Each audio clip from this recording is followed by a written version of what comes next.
mean, local bill and remote bill are different. Local bill is here and collapsed. Remote bill is evil and is hacking all your computer devices at the same time, okay?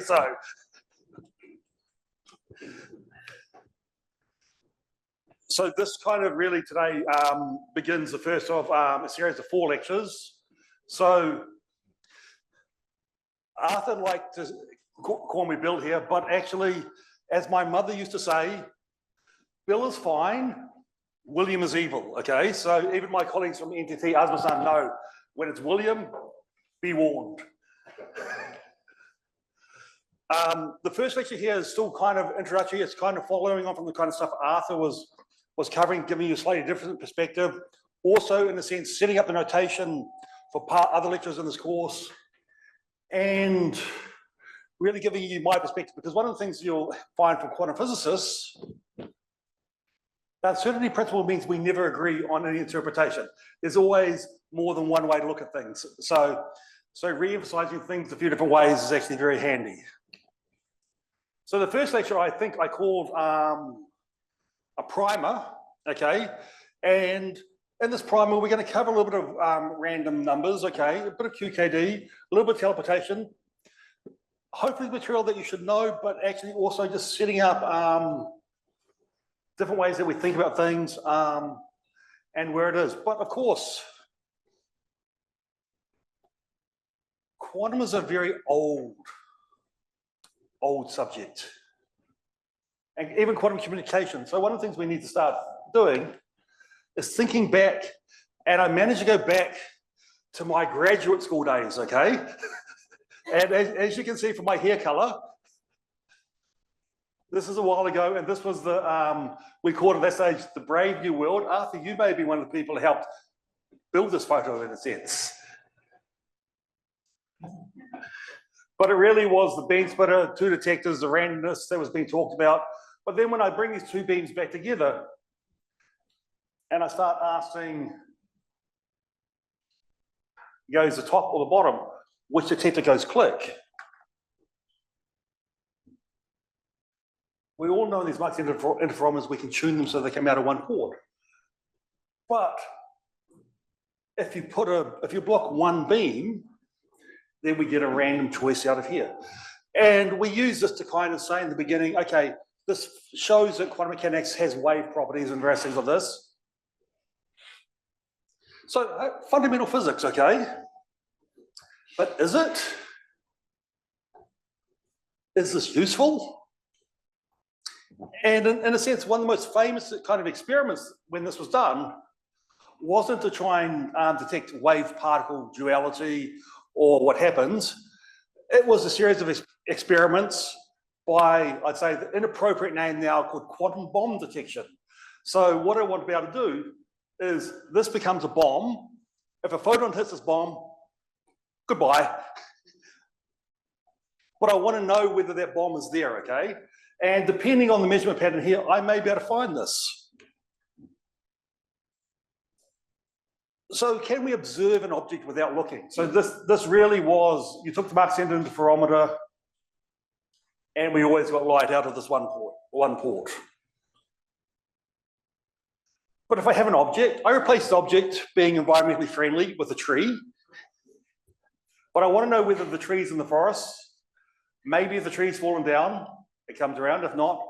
And I can set up the case that when this bottom port clicks, in this case where there's no object, only this detector clicks. In this case where the tree blocks the beam, this detector clicks 25% of the time. So when that detector goes click, I know there's a tree without observing the tree.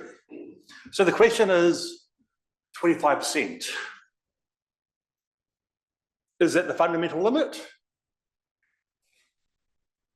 For the simple interferometer setup, the answer is yes.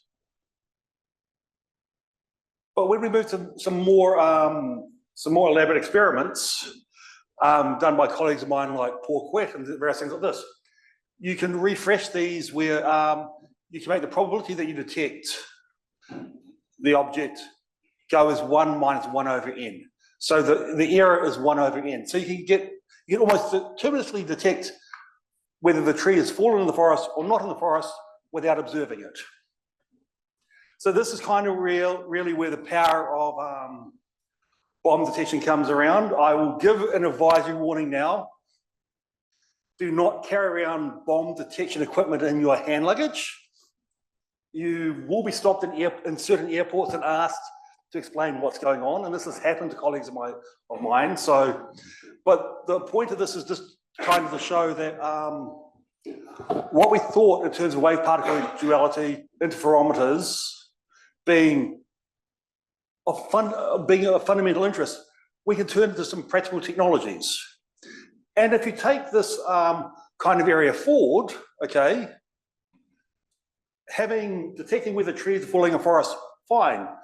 But I can also detect whether planes are flying through the sky and various things like this. So this becomes LiDAR, and there's a whole series of new sensing technologies based on these kind of simple premises. But here we're talking about communication. But before we do talk about communication, we need to kind of come back and just look at part of the reason that we're here. We had kind of the first quantum mechanics is old, but really from a technology point of view, it became very interesting when we had applications for it. And there was a concept pioneered by a couple of our colleagues, Jared Milburn, who used to be at UQ and has now been exported to the UK. And John Dowling, who was a dear friend who passed away a number of years ago. But they kind of wrote this paper, I think it's old, 2003, 20 years old, where they termed what they called the second quantum revolution, okay? And it was on the archive for a long time beforehand, but they kind of detailed what was going to be necessary to have this working. One thing that they did not emphasize well enough, though, and it's one of the things that I want to point out here, is that they talked about sensing, computing, communication, but they missed the step where they said that basically if you want to have the full power of the quantum revolution, quantum communication is a necessity. We're going to have to network computers together. We're going to have to network sensors together. So communication becomes a real primitive that we need for most of these other things. Whoops.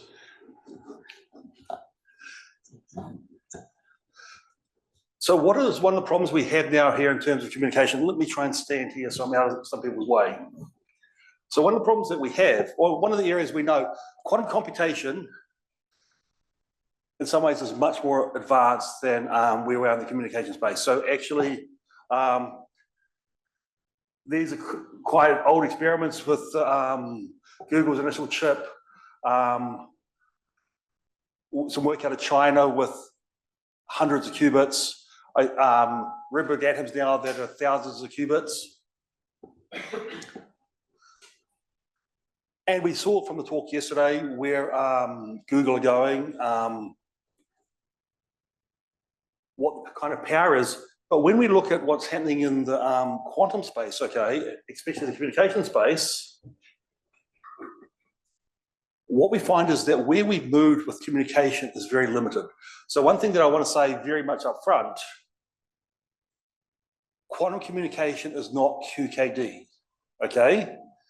And we have people that very commonly mix these two together, okay? QKD is a very special purpose application. It's a very small subset of quantum communication. So one thing that I'll say, Max, these slides will all be up on the web sometime today, hopefully. So you can just download the PDFs of all these slide sets. So you do need to take some notes, but these, Max, I think we is trying to put them up at the moment. They're a PDF file for all 4 lectures. And the reason I want to emphasize QKD as a very special purpose application is we learn a lot from QKD. But if you focus too much on QKD, which is about distributing keys between 2 points, you lose other applications like how do I do distributed computing? How do I create multi-party states that I'm going to share across the planet and various things like this? QKD simplifies to lots of things, which is why we like it. That's why there's been very elegant demonstrations of it, but it is a simplification and we have to be careful of it. So if we really think about the QKD systems, and my next slide will bring a bit more of this up, but we have QKD systems that are very large. But then when I look at quantum networks, if we think about where we are in computing, I'd expect to have hundreds of nodes networked together within a country with entanglement being distributed, okay? Because when I started this field, we kind of thought, okay, we're going to do quantum metrology. Then the next application will be quantum communication, and quantum computation, that's the really hard stuff very far away. But as you'll hear, I mean, quantum communication, general quantum communication is not easy. And so that small scale quantum networks are around. There's a number of groups with 3 or 4 nodes networked together. They're doing very interesting stuff in that. And I mean, I will cover a little bit of that in other lectures. But typically, the rate and quality of service for these general networks is low. So I can honestly say, having worked in a telecom company with Usma-san for over a decade, one of the first discussions Usma-san and I had with some real world telecom engineers, okay, we were talking about QKD and a few things that you can do, and then distributed entanglement. And we were using the word, oh, over 1,000 kilometers, we can distribute 1 entangled pair per second. And our engineers said, no, you misspoke. You mean 1 gigahertz. We said, no, 1 hertz. They said, why? They said, 1 hertz. I think, and one of them really told me this, 1 hertz. Wasn't that the 18th century in terms of telegraphs? So one of the things at the moment, we are still really in a lot of these networking things, talking about rates for networks where we're talking about hertz rates and various things like this over large distances. That really limits the application. So one of the things that I'll go through in the number of these talks is how we think there's a way to scale forward and kind of where we need to go with this. Yeah, and people like myself, Rod, David here are happy to chat about things like bandwidth, latency, congestion. These are all things we ignore in the quantum world, but in the classical world, they've been known for so long, they're design considerations that we need. So where are we at the moment, okay? And this is just in terms of QKD. There's a zoo of QKD demonstrations. Starting probably, the first one is probably the Boston network. I'm not sure if there was one earlier than that, but then we went to things like SECO QC, the Tokyo QKD network, the various networks in China, the UK Quantum Communications Hub. Now there's the networks in Europe, distributing keys and various things like this. So there's a whole series of these, but all of this is typically premised on, they may have multiple users, but it's working in an environment called trusted nodes, okay? So you're only doing pairwise interactions. And then you have some person in the middle who you trust, who will mesh things together so you can get key material at longer distances. What's the problem with that person in the middle doing the meshing? It's been done classically, so there's no way that having key material here, or even if it's shared entanglement, the way that we're doing things at the moment, to turn this into longer range entanglement. And from a personal philosophy, trust. Arthur seems to think I'm an evil person, okay, and I don't trust myself. So trusted nodes do compromise security. Okay, we cannot deny this in terms of QKD. Maybe that compromise is acceptable, okay? If I can trust the place where it's been done, fine. But if it's a repeater station sitting halfway between here and my house, where I just happen to know where the box is and the screw is missing on it, okay, and I can see the optical fiber, then there may be less trust. So, I mean, we really need to think about these. Have kind of showcased a lot of the ways of working in fibers, working in free space, satellite. One thing I noticed from the talks yesterday that people missed is there is even ocean-based QKD, underwater QKD, okay? But being point to point, we really need to move to the case where how do we distribute entanglement over long distances, metropolitan cities, countries, continents, at rates that become useful. And that's kind of what I'm going to build up to over the 4 lectures coming. I could not resist after Arthur had his talk, putting this extra slide, which did come out from the UK establishment. And do you agree, Arthur? Their wording that was in the register could not have been worse, correct? And the word they used up here was apocalypse, in a sense, okay? If that's not a provocative word, nothing else is, okay? And this was just where they were saying we need to move to post-quantum, or we need to move beyond conventional. I mean, to follow up partly on what Arthur was saying, it's not PQC or QKD. It's not PQC or quantum cryptography. These systems work in the same ecosystem in a sense, and it is only a matter of people talking together, and the communities are starting to work together. We have cryptographers now working in this kind of space. The question is knowing where the limitations are and where things work. Yeah, a bit of notation.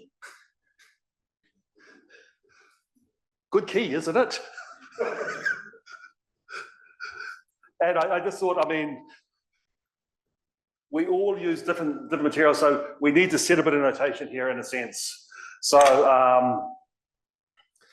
given what bits are in qubits and various things like this, okay, I typically will be using zeros and ones to represent the 2 basis states for the quantum. 0 could be a photon, no photon, 1 photon. It could be horizontal and vertical. I mean, I will try and specify along the way, but it's just a matter of the superposition is important.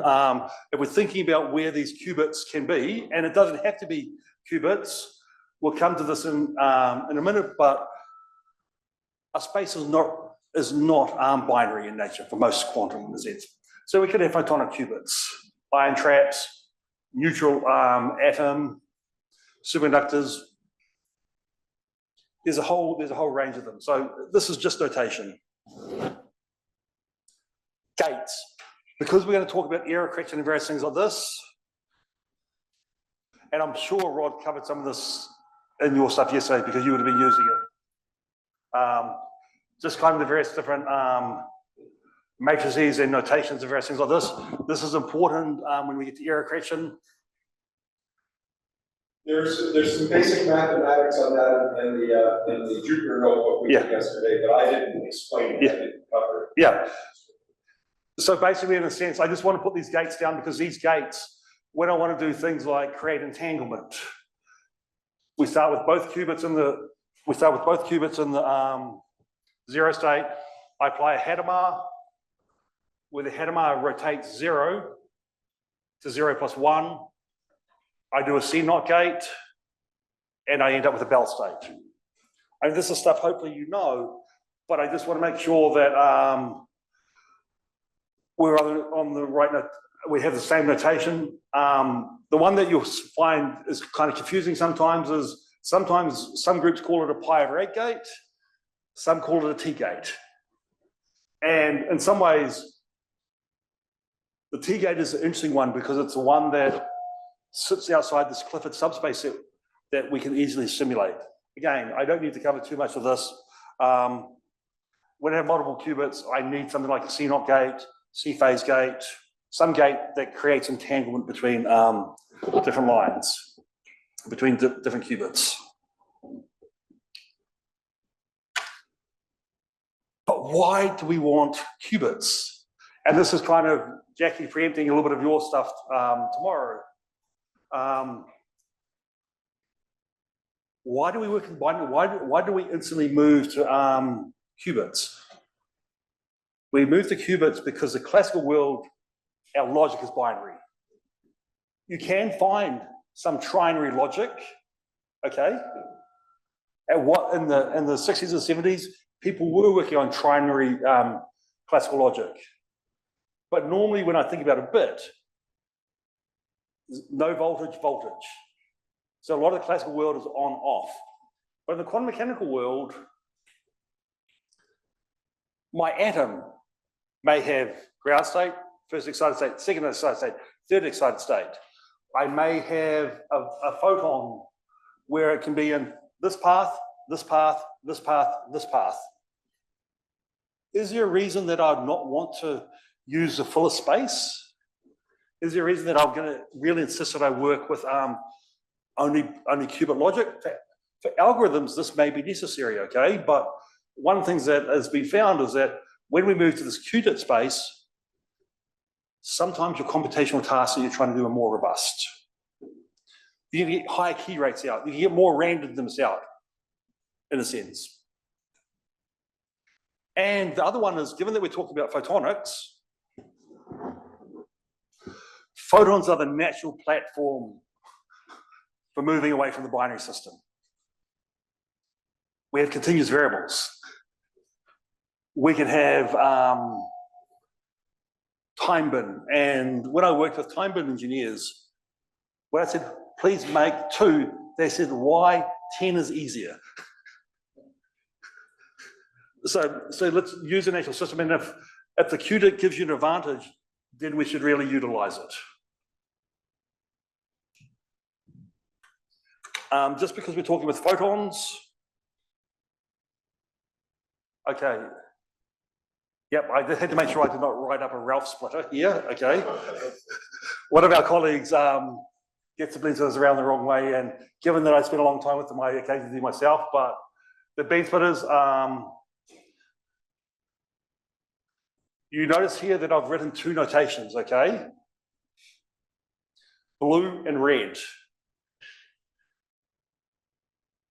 Which one is right?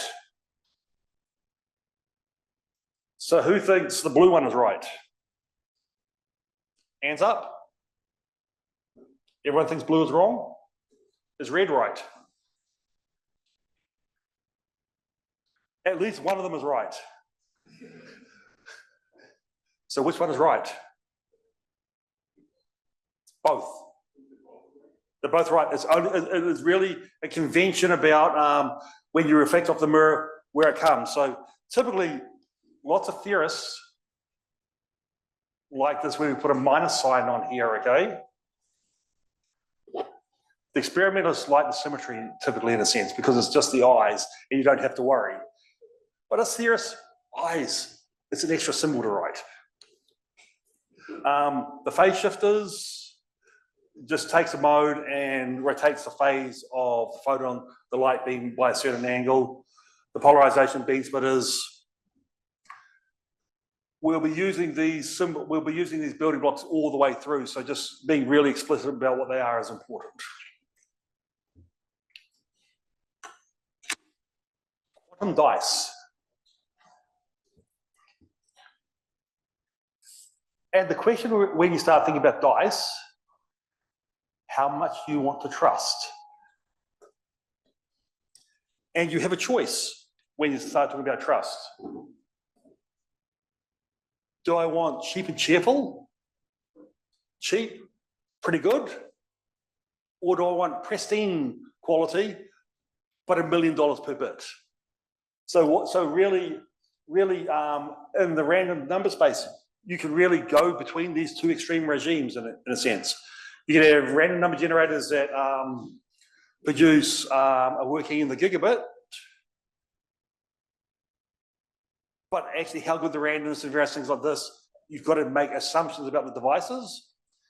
You can go through to some stuff Arthur will talk about. I'm not going to talk too much about it here. Some of the device independent random number generators, where really, if they work, they're beautiful, but your rate may be a few bits per second or bits per hour, bits per day.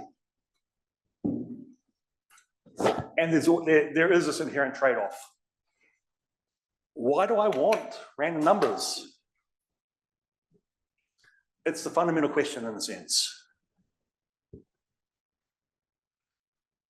And I will say up front, this was put in no particular order, okay? Gaming just doesn't happen to be up in the top. It is an accident, okay? But actually, I mean, these are kind of 4 representative areas where you see random numbers commonly used, okay? And gaming, I think the picture says everything. But when we want to work out sampling, if it's population demographics or various things like this, we know this. Cryptography is obviously one of the big ones if you want to use one-time pads, and simulation, okay? And you can say in simulation, do I really need random number generators? And I can tell you a very bad experience of my own from very early in my career, okay? As a young PhD student, I spent 2 or 3 months on HPC running a simulation, saw beautiful data coming out, analyzed it, and we saw this nice little peak that was unexpected, okay? After a few more months, the peak wasn't there. The peak was we'd cycled the random number generator. So there had been a correlation because we'd used too many random numbers. After that, I learned a little bit more about choosing random numbers and various things like this. While quantum mechanics, if you have a quantum random number generator, you should never be able to cycle these random number generators.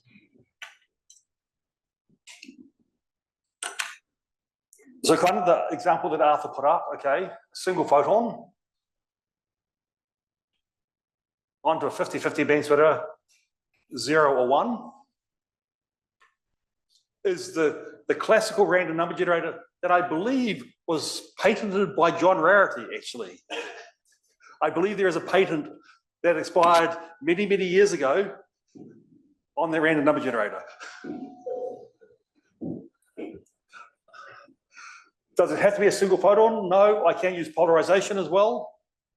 Another one that people commonly use is that I can replace this detector with a device called a Homodyne measurement, where it measures X, where it measures a quadrature measurement greater than 0, less than 0, and then I shine the vacuum in, and then 50% goes this way, 50% goes this way.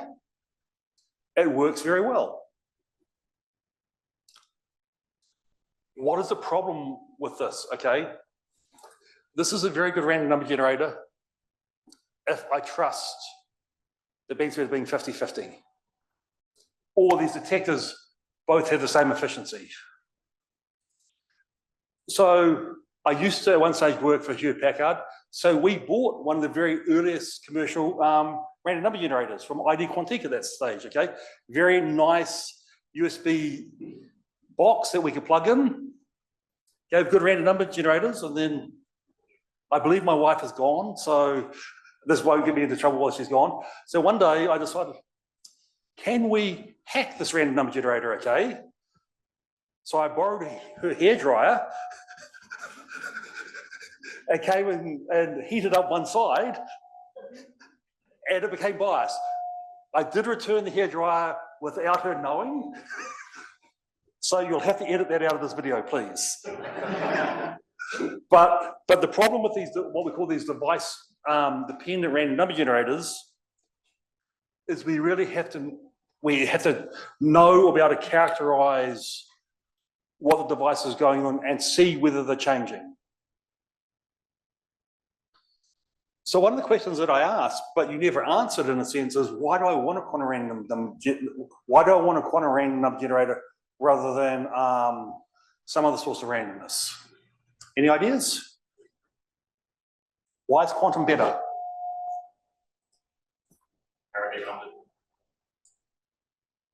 Okay, but inherently random? Sorry? Okay. Any other answers? I mean, that is a good marketing answer. No, I mean, they're all valid answers, but the one thing the quantum random number generators typically give you a way to do is to work out when the randomness is failing.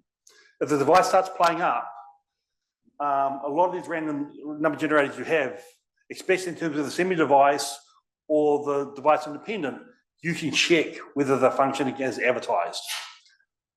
With a classical random number generator, that is very, very hard unless you take the random bits, it gives out and put them through a die-hard test or whatever you want. And the one rule we have in the classical world, so I've put these random bits through the die-hard test, okay? I now have to throw them away. We never reuse randomness. And so at that stage, I can say it's random, but in the quantum world, I can do sampling. If it's device independent, I'm really checking all the way along, okay? So it's really one of the advantages that quantum mechanics gives us. We can check whether the device is operating as it promised. Saying that, we should never use just one randomness source. You should always take multiple things and add them together from a pragmatic point of view. So given the inherent problems with this, okay, or not inherent problems, given the limitations in here, what do we do about it?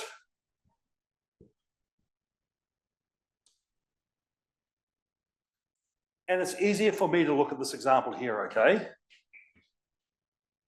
Where I've taken a horizontal photon, I've put it through a polarization rotator, I've got diagonal, I'm using a PBS, and I get H and V, okay? 50-50. But I'm a very bad experimentalist, okay? I just forget to put the polarization rotator in. What happens? If I forget to put it in, I only get 0. So I need to be able to check for that actively, in a sense. And this leads to these semi-device independent, and there's many names of them. Some people call them measurement device, there's source device, there's a compromise, and there's ones in between. But this here is basically a Bob unit from QKD. And so that what we're going to do is take your horizontal photon, put it through a beam splitter, not necessarily 50-50. Maybe I only want to take, maybe I want 99% of the light coming to where I'm going to generate the random bit. And I'm going to take 1% of the signal off and use to verify it. Is it 99-1, 50-50? That's your choice, okay? That's a parameter that you can tune. And so in this particular case, if this photon comes through and passes through the beam splitter here, I get my random bit 0-1. If it goes above, it comes through this polarized beam splitter working in the diagonal basis, and I only get a click at one arm. So when it goes up, if I get a click here, what do I know? Something's wrong. That means it's an anti-diagonal photon. It should never be there. And that anti-diagonal photon we've got to attribute is to coming from, it's not just a mistake, it's not that our experimental colleague just hasn't aligned properly, but any of these kind of things we have to say, this may be Bill the eavesdropper is doing it, okay?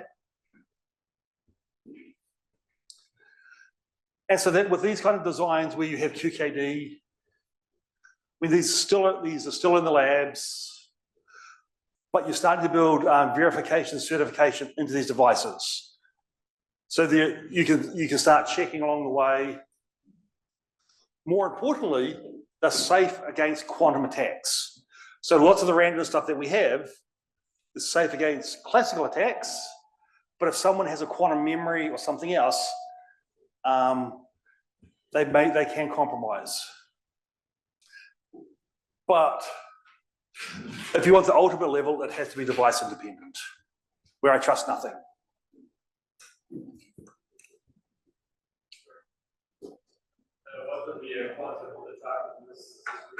So one thing that I can do is I could start storing photons in a memory, okay? And so with the quantum attack, I don't have to measure so normally in the normal things, you measure and then you carry on. What I could do though is put a memory in there, store a number of the photons, do conditioning, measure a few, see what the rest are. I mean, we can talk more details later, but there's a whole series of quantum things that, there's something that a quantum person could do that a classical person can't do. It's stored now a year later. Yeah, that's potentially one of them. There's a whole set of them in a sense. I mean, classically we can't do it. Quantum mechanically you have the choice in a sense, okay? And if you have that choice, it may open a loophole. And we have to be careful of these things. I mean, I really am not going to go through this because Arthur, I think you're going to cover much more of the Bell stuff later on, okay? So the entanglement-based ones based on the Eckert protocol. Arthur did a little bit today and we'll do a little bit more. So I'm just saying these are a very nice way of generating randomness that leads to device independent. But from my point of view, one of the reasons that these entanglement-based schemes are important is because you're generating entanglement. This is kind of a primitive start communication. These things can start being shared over distances and various things like this.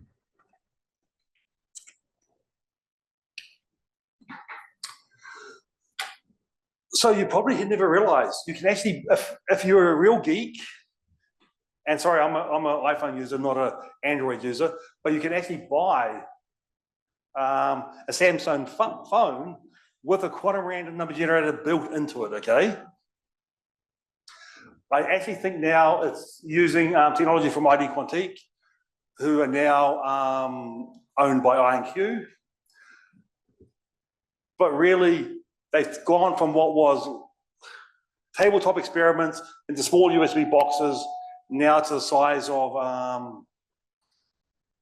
a 1 yen piece or 1 pence in the UK or 1 cent in the US or various things like this. And what places like this phone is doing is they're saying they're giving you a choice.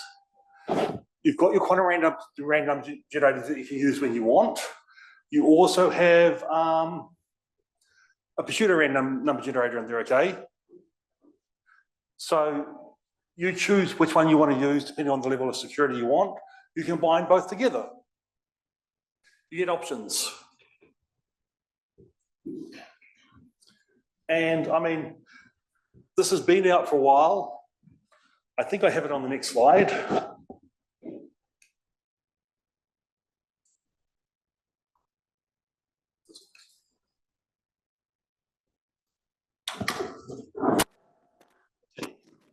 Activities and services have turned mobile phones into a gold mine of financial, Time for Coke. business, and personal information. At the same time, the exponential growth of IoT devices in and outside our homes is also raising the need for security to the edge. Hackers are working hard to access your information by stealing or figuring out the key of the lock that protects your personal data stored on all these devices. Quantum Tech offers increased security for customers' applications and services. How does it work? Encryption can be seen as the lock that protects your information. The key to the lock is the secret element which must remain unknown to the public. To be secure, the key must be generated in an unpredictable way through random numbers. When using a quantum technology-based random number generator to encrypt your key, you're 100% sure that your outcome is truly random, instantly, thus protecting your data. The world's first QRNG chip designed for phone and IoT quantum-enhanced security. ID Quantique's new quantum technology is getting smaller and with stronger security to protect our daily lives. ID Quantique's true quantum random number generator, QRNG chip, is the world's first chip designed and manufactured specifically for mobile handsets, IoT, and other edge devices such as automotive, laptops, and infrastructure. ID quantum technology provides the most secure encryption keys today, and in the quantum computing era. That's probably enough. So Is that available in Japan? it was. But let me make one statement first. I own no shares in either of those two companies.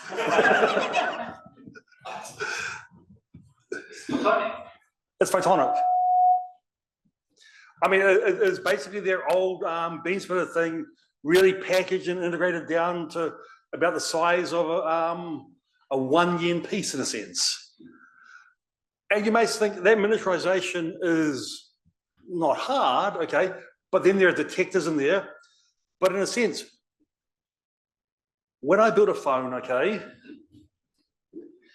adding a new feature to the phone should be cheap. Are you going to pay $500 to have a random number generated in the phone? No. $100? $10? You guys have too much money. I may spend a few bucks, okay? So typically these features have to be, the margins of this are such that actually these devices have to be really manufactured on those kind of price points in a sense, okay? But most of these, either they are like truly random or not, like you have to check that. Yeah, so in this particular case, they do some post-processing. This is based on the 50-50 bean splitter idea. So these are not certifiable or verifiable in that sense. To do that, you'd have to put in a more complicated circuit. It's not yet there because the question is, does the market really need it? But these kind of random number generators, from a number of companies now, you can buy them as the chip, but they're now being used for DigiSign for certain applications. You can buy appliances where it's an appliance that you put into your rack in a network when you need sources. So people are thinking along the space.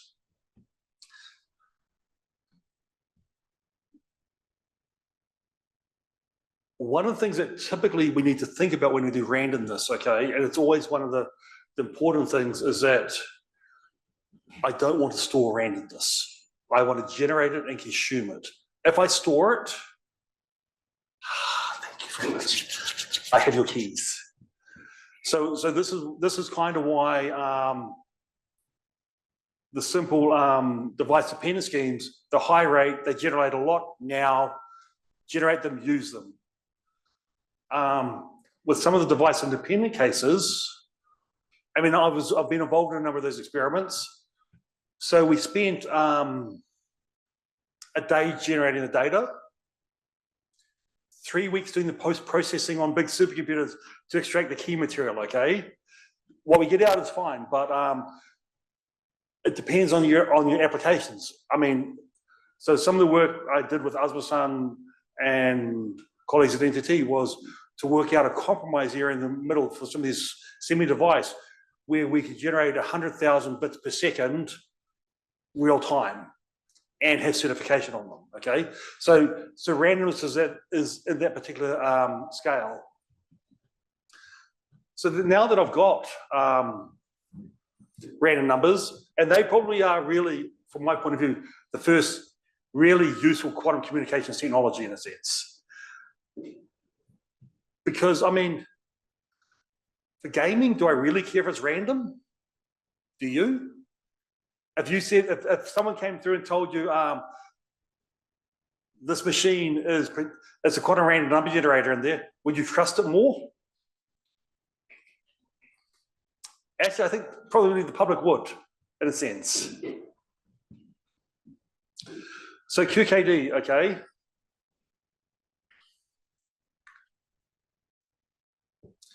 I just kind of want to go through the basics of it in a sense. I mean, I know many of you know it, but I kind of just want to go through step by step so that we see exactly what's happening in here.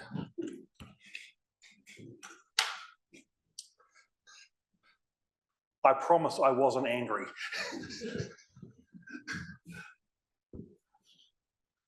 So quantum key distribution, I mean, really is, as Arthur was kind of saying, is that you have two QKD systems. you have to send either single photons, weak coherent pulses, strong coherent pulses through a channel, but at the same time, you also need a classical channel that is not secure, okay? But it can't be changed. It's tamper-proof, okay? So everyone can read it, but no one can come there and change the bits, okay? And the other primitive with QKD that we forget, as one of the headaches, are you really Ellis? How do I know? So one of the things when you start talking about QKD, if I've got two parties that are sitting isolated away, how do I know? How do I know who's who? How do I know that you two are not trying to talk to one another and I'm the eavesdropper sitting in the middle? I'm pretending to be you and I'm doing pairwise things. So basically, in one of the things that when we start talking about QKD, there's always authentication. And at the moment, in almost all that verification is a classical problem. If two people have never talked, how do you verify? What we do at the moment is we hope that you share some randomness in advance, and then you can take 128 bits each and say, okay, here's a subset of this, or I've done some operation, and you can kind of do an identity check using randomness, okay? But if you haven't done that, if you've got no key material to start with, QKD doesn't work. QKD is completely insecure. So actually, when we talk about quantum key distribution, the name could not have been worse. We should call it quantum key expansion, okay? Not distribution. You can't distribute it. If you've got a little bit, you can get lots. If you have none, you still have none.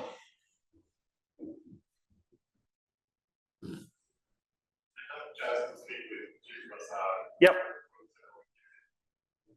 Just something similar to what you said, but he's saying that quantum key is the you don't have quantum key distribution, you quantum key is the Yeah, I mean, there's debate in the community where it is. I mean, one of my old colleagues, or two of my old colleagues, used to be Hai Kwong Lo and Norbert Lukenhaus.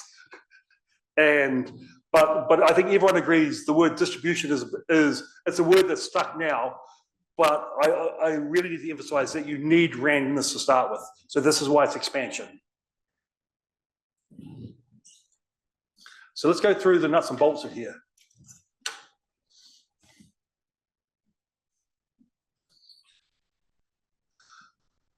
So I'm just going to define some bases, okay? Horizontal, 45 minus 45, vertical. The basis that Bob can measure the horizontal vertical basis or the diagonal anti-diagonal. What's going to happen is that Alice is going to send a horizontal photon to Bob. Bob is going to choose to measure in some random basis and get the result. And you can see the particular cases here, okay? And it could be, in this case, Alice sent horizontal, Bob detects horizontal, but Alice sends horizontal, Bob chooses the wrong bases, and this has no similarity to this. So what happens is that the first thing in QKD, okay, is that most of the photons we send are lost. They're lost in the fiber, okay? So that when Alice sends a sequence, most of the time, Bob gets nothing. Why? Fiber has an attenuation length. Optical fiber is typically 0.17 dB per K, 100 K. The fraction of the photons that make it through this thing is a few percent at most. But what happens is that they can take the photons where Alice and Bob both receive photons. And I mean, simply Bob at the moment to say, I got a photon in this time slot or no photon. I mean, we'll do it in a more intelligent way, but they can write down the sequence where they both got, okay? But what you notice that I've put here in black is there's certain cases where there's errors. Where I think the result should have been, the result, Alice has sent effectively a 1, Bob has measured a 0. That error could have been just done by my detector. My detector gave the wrong result, okay? I can't assume that. Any error has to be assumed to come from an eavesdropper. This makes things a little bit more pessimistic, okay? What it means is that where other errors are happening are a good explanation. Security-wise, as Arthur was saying, we really have to say, yeah, no, we can't trust it.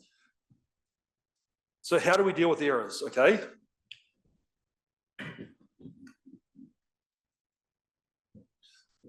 And there's privacy amplification and various things like this, but I'm just going to give you the kind of one of the simplest cases that we can do, okay? Because I want to come to the details. So what I'm going to do, okay, it's the simple parity check. I'm doing a slightly more complicated one than what we normally do. So I just take blocks of 4 values and I announce whether they're even or odd, okay? If they're both even, there's either no error or 2 errors, okay?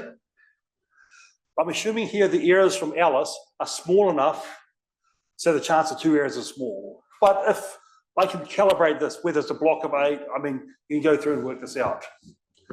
The problem is,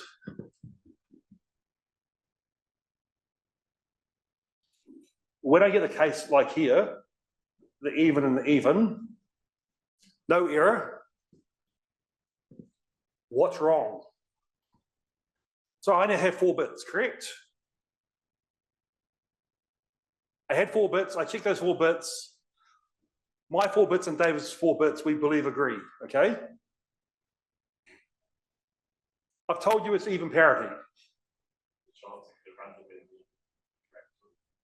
It's not a matter of being randomly. The problem is that I've given you information about one operation so that you know the sum of all 4 is even. So I've given away 1 bit of information, okay?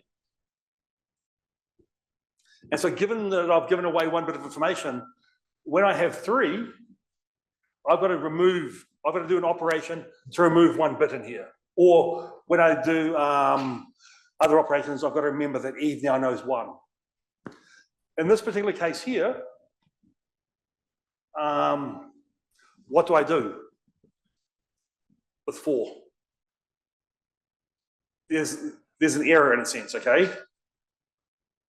Do I try and fix it? Typically we don't.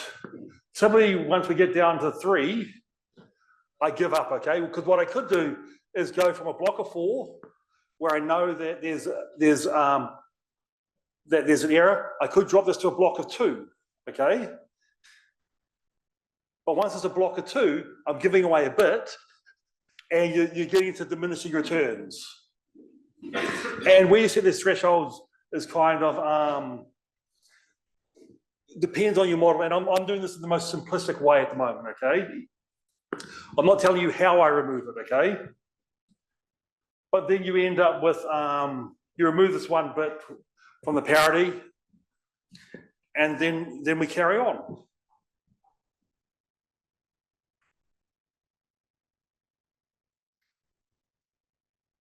So we also had to start thinking about how much information Eve may have had. So we needed to measure a quantity called the quantum bit error rate, okay?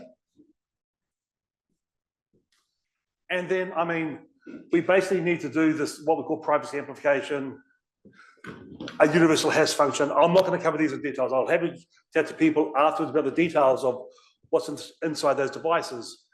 But these are basically mathematical techniques that really, and the key sitting in here is this really allows me to do the security. And what the hash function basically is an asymmetric matrix. It's an asymmetric random matrix. I have 512 by 256. So I'm decreased dramatically the amount of information sitting in here. There are universal ones that are very good for quantum mechanics, okay? Do we use this? Sometimes we do. Depends on the level of security you want. I may be able to use SHA-384, okay? It's a good classical one, but it's not informationally theoretically secure in a sense. So it comes down to really what level we actually want in here. And if all of these operations have been successful, we hopefully should have shared key material. And I think given that I've been talking now for basically just on 50 minutes, we should take a 5-minute break. Question? So, in previous slide regarding this dropping, so you do no error correction at all, just this dropping? It depends. I mean, actually, I would not remove, I mean, technically in the early days we removed the bit, but actually I would not remove the bit. I do the bit as part of the preface amplification in this particular. I do it as part of the hash function in here. Error correction before or no error correction at all? In the previous case, I would do error. I mean, that was in the previous case. I've got to do error correction afterwards. No, the previous case, I'm doing error correction. I mean, typically we keep doing binary division. Once there's an error, you can either correct the bit or you throw it away. Yeah. But most of the cases, practically, we typically threw it away. Okay. Given that it was easy to throw it away, because you're going to have to amplify it out anyway. Okay, so current implementation of UKD, there's no error correction. Some do, some don't. I mean, it really comes down to the details of the system in a sense. So I just want to start saying that when we're talking about these QKD systems, the variants I've been talking about there so far were things like BB84.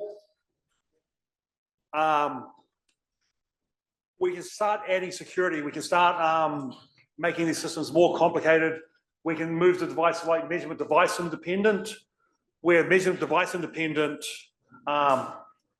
you need to trust the two sources, Alice and Bob, but you don't need to trust what's going on in the center, okay? So we can start moving from having to trust the devices to removing trust like we did in the random number generators.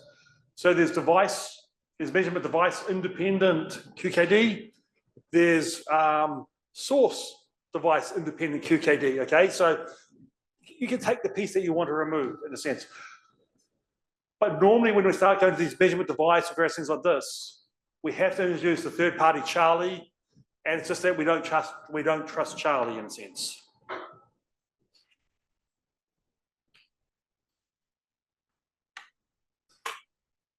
As was saying, you may recognize the picture. So one of the things that happens that when I move from BB84, and if you look at BB84 systems in practice, these devices are now running at the megahertz rates, okay?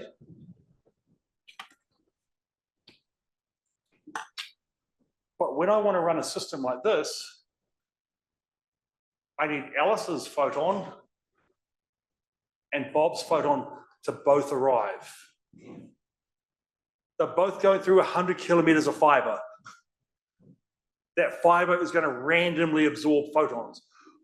The chance that both arrive there can be quite small. And so that a lot of time you waste. Alice's photon arrives here, Bob's photon doesn't. So in the normal measurement device independent QKD, you discard those events. And so most of the time you're just discarding until you get 2 clicks.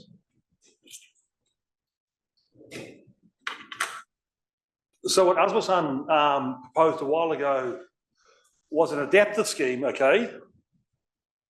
We just have many parallel copies of this NDI QKD scheme. But what happens is that when you send Alice's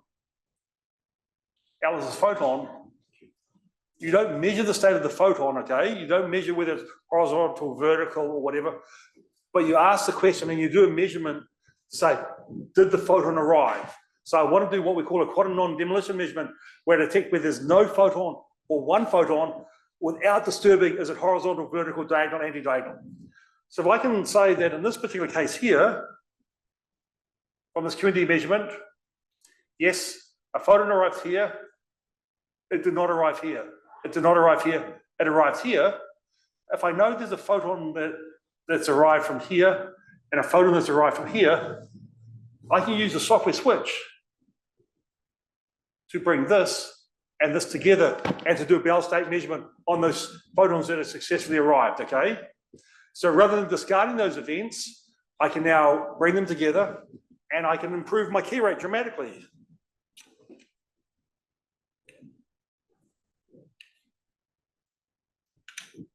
I think it's still your picture. And so what happened is that this was kind of the normal kind of line. The PLOB bound, there's a number of names that people use for the limit associated with sending one photon across here. The one word that I will say, okay, please do not call it the repeaterless bound. We will have a debate in future lectures about what we mean by a repeater, and the PLOB bound is not repeaterless. And I will come back to this. There's a misconception about what a repeater is in the world, or maybe quantum repeaters are so far different than what we think classically, okay? But what happens is that when we can do this coincidence detection, this routing, this adaptive measurement of Asmussans, you can go from a line like this to a line that's now scaling as the square root of it, okay? So if the transmission through the channel is eta, you've now got the square root of eta bound, okay? And you may say, okay, that's not very much. But at a point at, say, 600 kilometers here, you may be going from 10 to the minus 12 to 10 to the minus 6. So there could be a six orders of magnitude improvement in the rate. Actually, I don't believe in rates below 10 to the minus 10 anyway. But this kind of square root of eta scaling is still using polarization encoding. It's using many copies and requires switches. It requires switches and various things like this. But it is one way to dramatically improve the rate. There is another way.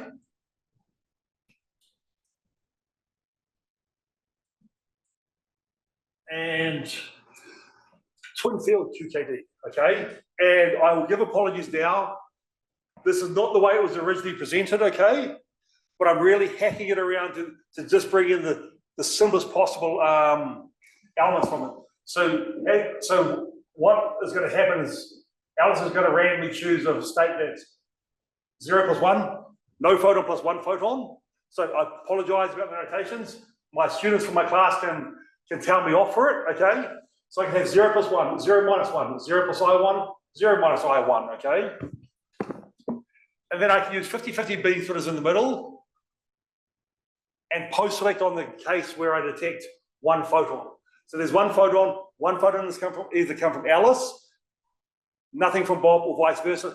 So this has the essential elements of twin field QKD in it. So your rates go from being what we had at BB84, which is scaling as eta, to scaling as the square root. The reason I explain it this particular way and not the normal way, it is just conceptually simpler in a sense. And if you start thinking about twin field QKD, some of the implementations, okay? So normal QKD is over a few hundred kilometers, okay? Twin field QKD, I think the record now is 1,200 kilometers. Okay, so we need some improvements. I still can't use twin field QKD to get from Okinawa to the mainland, okay? But I can get from Tokyo to Osaka. So the whole point about QKD is not a static field, okay? We are always the schemes have been, we're improving the scheme, improving the rates, thinking about ways to overcome the limitations so that original QKD schemes that were tens of Ks moved to hundreds. With some of these advanced techniques, we're now at 1,000. The rates are low, they're not distributing entanglement, but it's kind of showing where we can actually go and what's possible.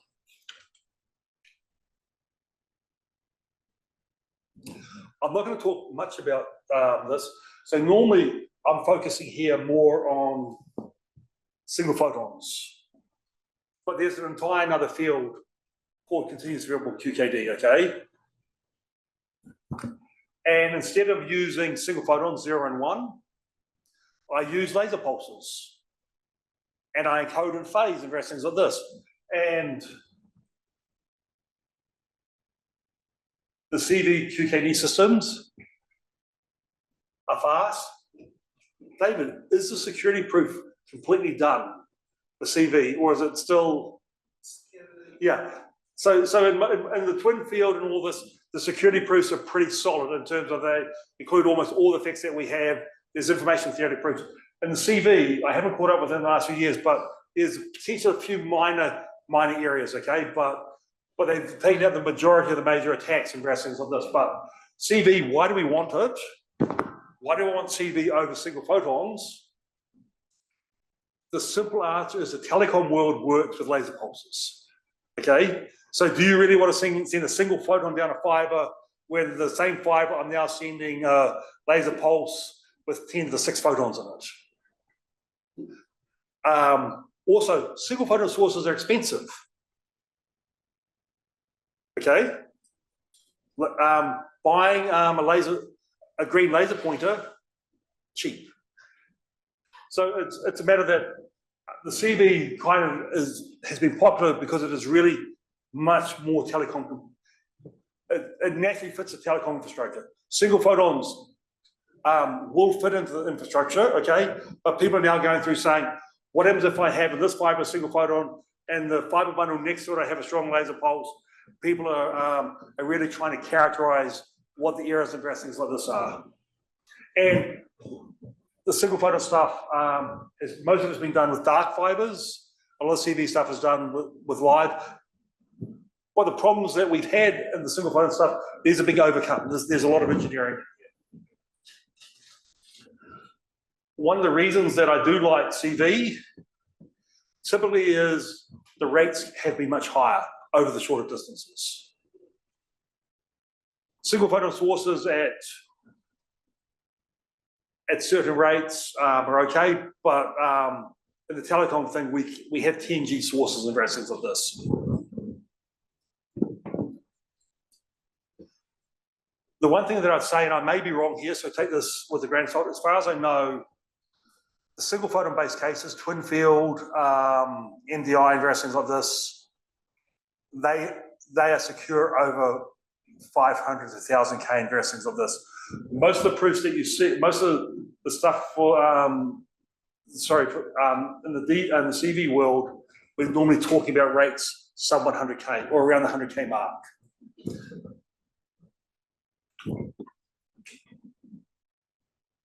Commercial systems, go in and buy them. And there's no preference here in terms of the boxes, okay? So I just picked 3 pictures from the web where the systems are either completely commercially available, they sell them, or you can rent them, or various things like this. So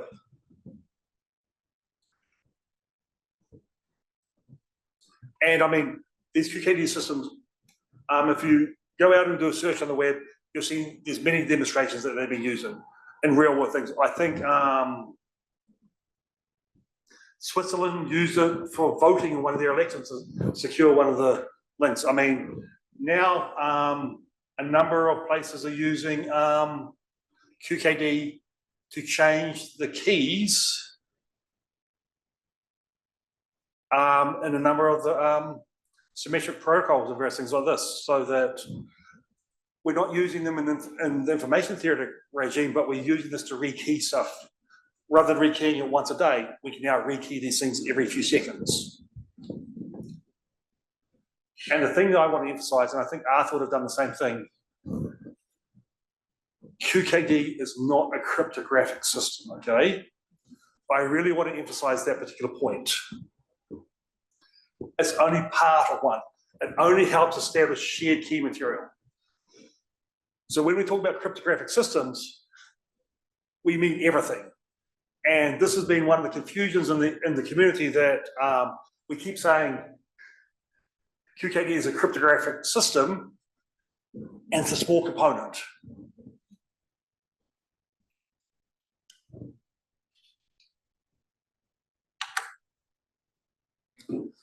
How do we start making a step forward, okay? Because I do want to try and start leading up. Given that I am hungry, there is lunch. I do want to start moving from setting up how we can start moving into the quantum repeater kind of era. And I just redrew here this NDI system here, okay? And what I can start doing is putting memories into, so I've done QKD where I had a QND measurement. I can replace a QND measurement with a memory, okay? So rather than having many parallel copies, I could have Bob send to a quantum memory. It stores it until it arrives. I can have the same, once both memories have loaded the photon, I can then do the Bell state measurement and get my key, okay?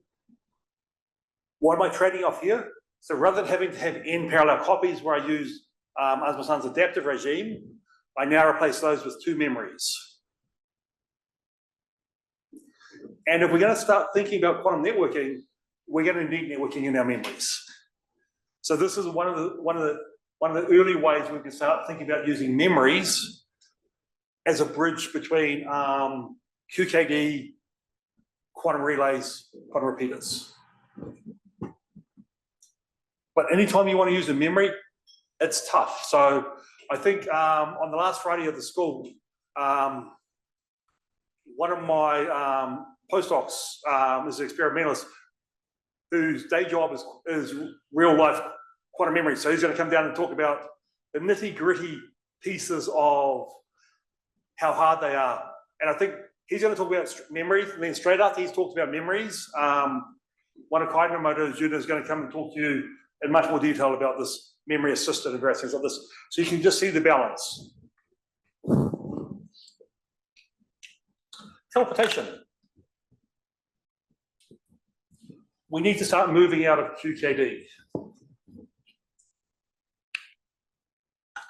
And I think everyone here has come across teleportation in the past, but I really just wanted to kind of emphasize that we're going to write it down in terms of a circuit, okay?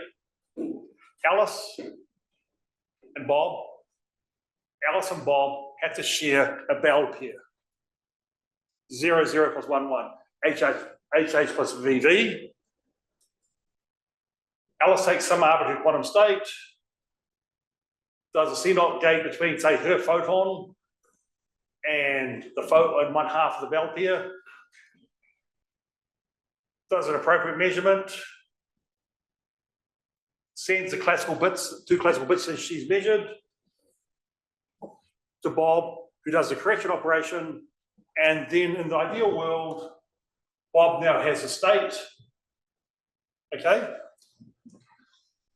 And the reason I wanted to emphasize this, in a sense, is that has the state ever been sent across the channel? If I'm an eavesdropper, where can I get it? What information do I know? I'm assuming that I don't know what else's initial information is, okay? So the whole point is that this scheme starts having some security built into it, because basically that quantum state, I could just have thrown it to Alex down the channel, but then one of you evil gentlemen could have come through and tried to measure it. But in teleportation, we never send the state. the state is teleported. The state is never in the channel.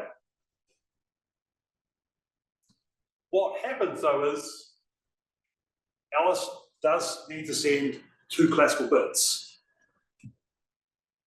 And the bits are basically saying, does Bob need to do a bit flip or sign flip or both on the state that he received?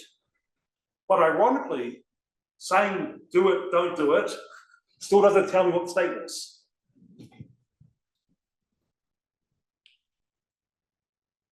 So in terms of teleportation, teleportation is one of the communication primitives. Given how simple it is, why are we not teleporting everything everywhere around the world? Okay? This would seem to be a nice way to encode information and just teleport stuff from here to Tokyo, and no one could read it. Only 2 minor complications, okay? I need this belt here. I need to be able to distribute a belt here. And I'm trying to do this from here to Taiwan or here to the US. Good luck. So this is where repeaters come in. How do we distribute this entangled here, establish entangled here? And then depending on your system, some of these gates may not be easy, okay? If I'm working with superconducting qubits, ion traps, CNOT gates are easy. If I'm working with polarization photons, CNOT gates are really, really hard. So this operation here that we combine is called a Bell state measurement. And we don't have very many strong results in quantum mechanics, but there's one very strong result saying that you can't distinguish. So given that you have, and I'll be very precise with my wording, given you have 2 photons, no ancilla modes, it is impossible to do a Bell state measurement to distinguish all 4 Bell state measurements. You can distinguish 2 out of the 4. That would mean that this is a probabilistic operation in linear optics. I can add photons, so I can take it from 50% to 66% to 75% by adding more and more complexity in a sense. But it's not 100%. In an ion trap, this gate, I did look while Arthur was talking, I think the record in ion trap for CNOT gate is 99.997, okay? 1. But in optics, the CNOT gate, if we do it using logic gates, this works 1 in 16. If we use polarizing beam splitters and we do some cheats, I can get it up to approximately 50%. But it's hard to get beyond that. And so that's kind of one of the headaches that we had. And you can say, oh, take your photon, put it into an ion trap. Okay, right in, right out efficiencies. That's another complication.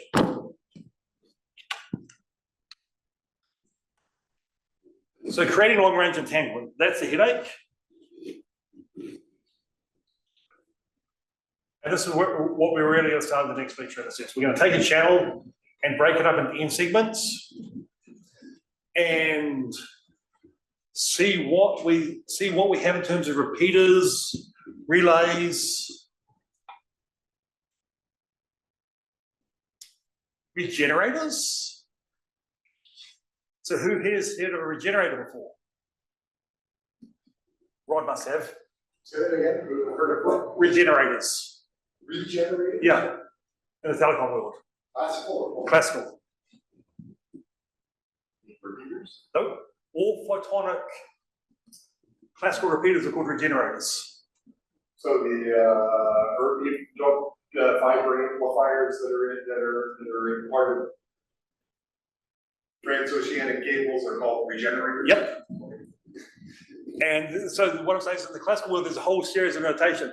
And so the reason we're going to come and discuss this is because if you start using notation from the quantum world and you start talking to another engineer, life becomes confusing. So I think that's 1 o'clock.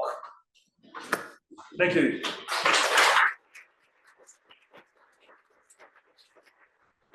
It's still some time for questions because there's still coke left. Any questions?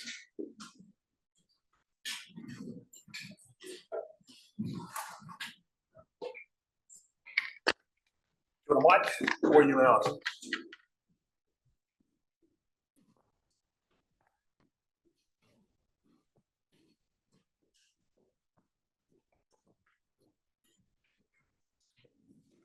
Okay. Hello. So I have a question. I think it was just before the twin field QKD.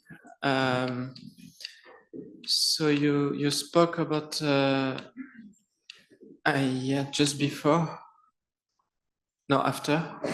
Sorry. After. Yes. So okay, so you say that you use some kind of detector to see the presence of a Yeah, it's called a photon. QED. So the device is called a quantum non-demolition measurement, okay? And the point about a quantum non-demolition measurement is it tells me whether there's a photon or no photon, but not about how the photon is encoded. So a quantum non-demolition measurement doesn't detect the photon, it's an indirect measurement in a sense. Okay, but So let me be more. So it's a measurement where I can say that where I'm measuring something else, and that other object that I'm measuring is telling me about whether there was a photon in here or not a photon in here, okay. without destroying the photon. Oh, okay, I see. Because okay, so you don't destroy the photon. It doesn't. Okay. You don't destroy the photon. Yes. In the photon world, typically most single photon detectors are destructive. So Q&D measurements are kind of unique in terms of they're an indirect measurement. They're measuring something else that maybe I entangle something else with a photon, and then I measure that other object in a sense. And this kind of detection, how accurate is it? For example, if a photon pass, what is the chance that this device can detect the passage the pass Experimentally, experimentally?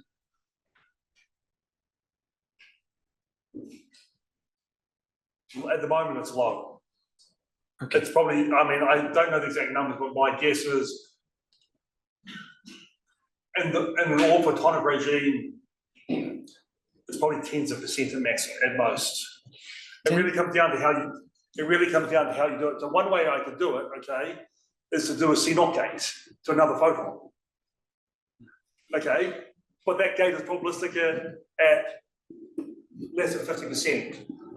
Or I could use a current nonlinearity, okay, with a strong laser field. But those current nonlinearities are weak. So QED measurements in computation or in the microwave world are very efficient. In the optical world, they're still developing. So this is kind of conceptual, but actually for a lot of optical stuff, we will need QED-like measurement behavior anyway. Thank you. Right. I'm not the boss, David's the boss. Self-organized random, okay? I was just wondering, what are the limitations of quantum memories like nowadays? Is it the coherence time? How about readout, output, and fidelity and all of that? How close are we to have something, commercial and useful? Let me give two answers, okay? And I'm going to be provocative, okay? And this is not from me, but this was from one of my colleagues, who Arthur knows as well, John Rarity, okay? And the longest lived object that we know, okay, where it maintains its coherence properties, is a photon. And we know photons flying from stars to planets are in, I think we measured them in 100 light years or something with coherence, okay? So, I mean, that's a flippant answer, but what I'm saying is in terms of memories,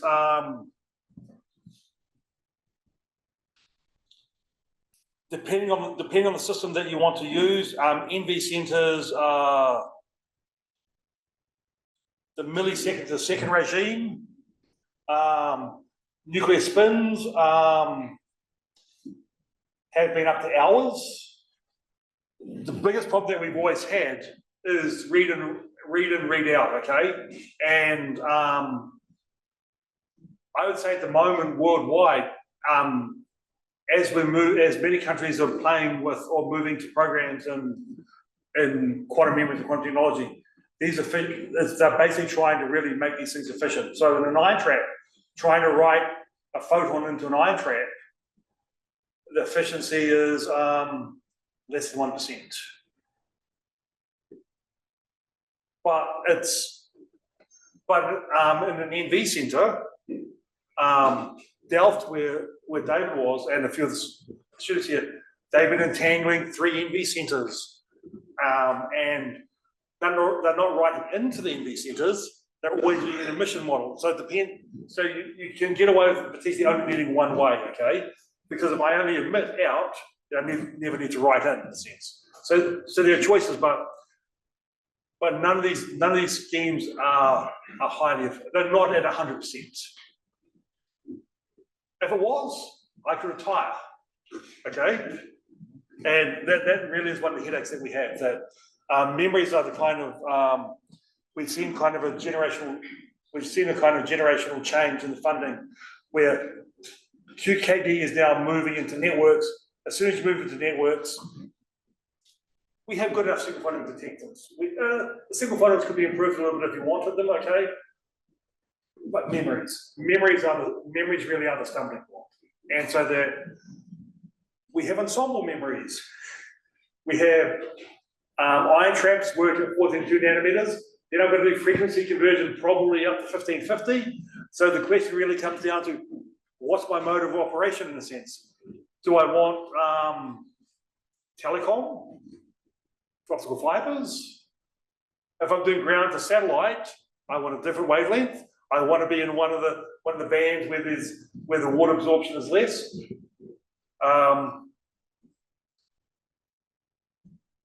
There are choices, but none of these memories are at a stage at the moment where I'd say that we can't. You may be able to do experiments using a few of them, okay? But I can't go through and do 100 of these. I can't just go down to Kmart or Costco and say, have 100 of these, put them onto the table, plug them in, and we have a network running, unfortunately. So one at the front? No? Who else? Yeah, you can move the mic. See, I've got the students doing exercise. So whoever has the mic has to bring it to the next person.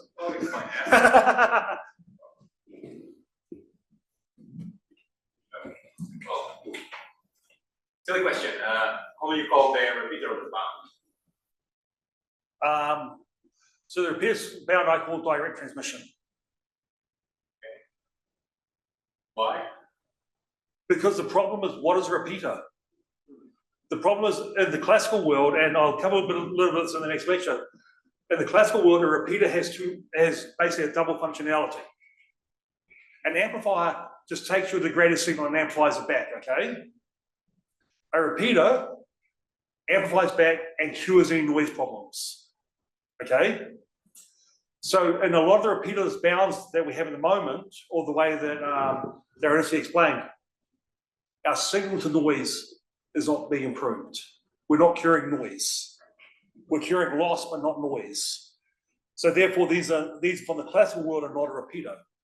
And in the old days in the world, we used to have a concept called relays. And so that we have relays, repeaters.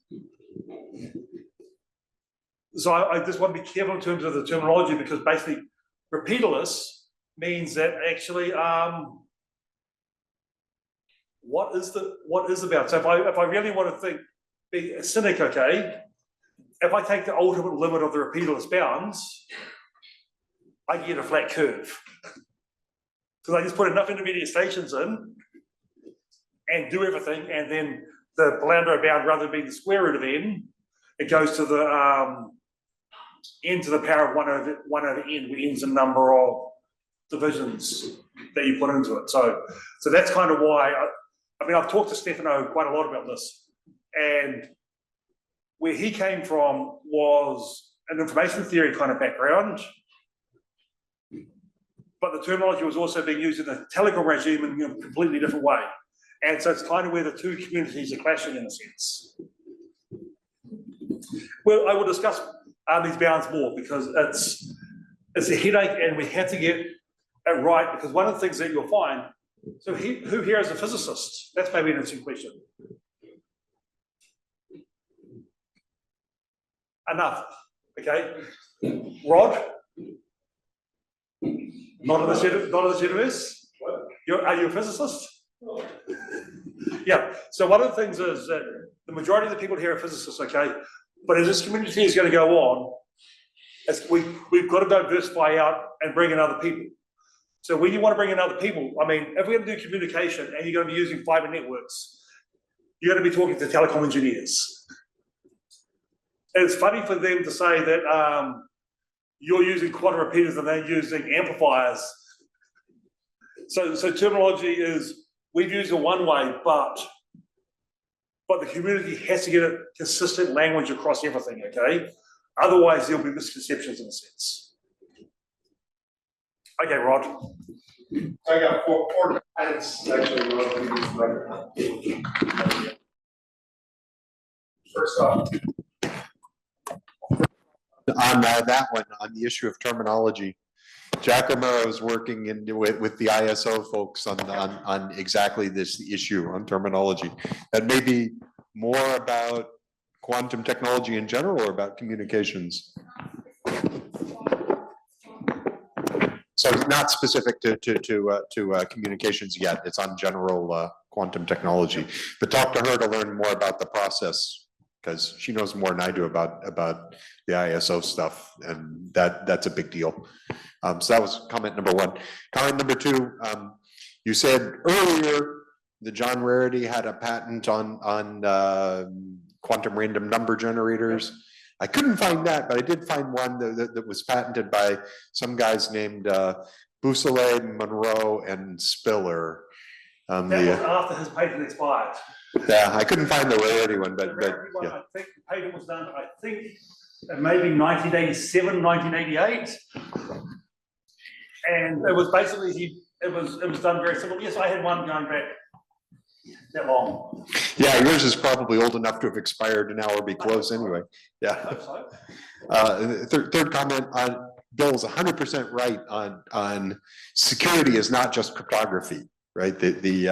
There's cryptography, and then there are cryptographic systems, and then there's the security of computer systems on top of that. So sort of three concentric rings. And I'll put up on the board here in a minute a canonical textbook or good book on computer security is by a guy named Matt Bishop. Computer security, art and practice, or art and science, or something like that.